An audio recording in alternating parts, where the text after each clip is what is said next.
ಬಡವರು, ಒಂದು ಕಡೆ ಬಿ ಜೆ ಪಿಯವರು, ಕೇಂದ್ರದವರು, ಕಾಂಗ್ರೆಸ್ಸು, ರಾಜ್ಯ ಸರ್ಕಾರ ಅವ್ರ ಹತ್ರ ATM ಮಿಷಿನ್ ಇದ್ದಾವೆ. ನಮ್ಮ ಹತ್ರ ಜನರು ಓಟಿಎಮ್, ನಮ್ಗೆ ATM. ಸರ್, ಒಂದ್ ಕಡೆ ಬಿಜೆಪಿ ಮತ್ತು ಕಾಂಗ್ರೆಸ್ ಅವರಿಗೆ ಒಂದು ಜಿತಾಜಿತಿ ನಡೀತದೆ. ಅದರಲ್ಲೂ ಕೂಡ ನಿಮ್ಮ ಒಂದು ವಜ್ರದ ಚಿಹ್ನೆಯಿಂದ ಒಂದು ಅಭ್ಯರ್ಥಿಯನ್ನ ನಿಲ್ಲಿಸಿದ್ದೀರಾ. ಸರ್, ಏನು ಅನಿಸ್ಬೋದು? ಒಂದು ನಿಮ್ಮ ಹೋಪ್ ಇದೆಯಾ? ಕರ್ನಾಟಕ ಜನ ಇವೆರಡೂ ಪಾರ್ಟಿಯಿಂದ ಬೇಸತ್ತಿದ್ದಾರೆ. ಮೂರನೇ ಶಕ್ತಿ ಬೇಕು. ಅದು ದಾವಣಗೆರೆಯಿಂದಲೇ ಉದಯವಾಗಲಿ ಅಂತ ಪ್ರಯತ್ನ ಪಟ್ಟಿದ್ದೀವಿ.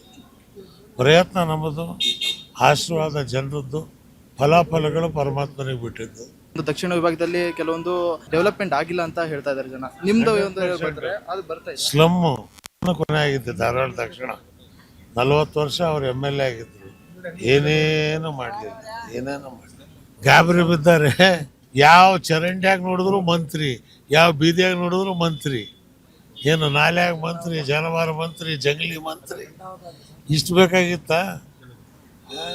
ಅಂದ್ರೆ ಆಡಳಿತ ಪಕ್ಷ ಅದೇ ಆದ್ರೂ ಕೂಡ ಇಷ್ಟು ಪ್ರಚಾರ ಬೇಕಾಗಿತ್ತು ಸರ್. ಕೆಲಸ ಮಾಡಿದ್ರೆ ಬೇಕಾಗಿರಲಿಲ್ಲ, ಏನೂ ಮಾಡಲಿಲ್ಲ. ಅದಕ್ಕೆ ಪರಿಸ್ಥಿತಿ ಹಿಂಗಾಗಿದೆ.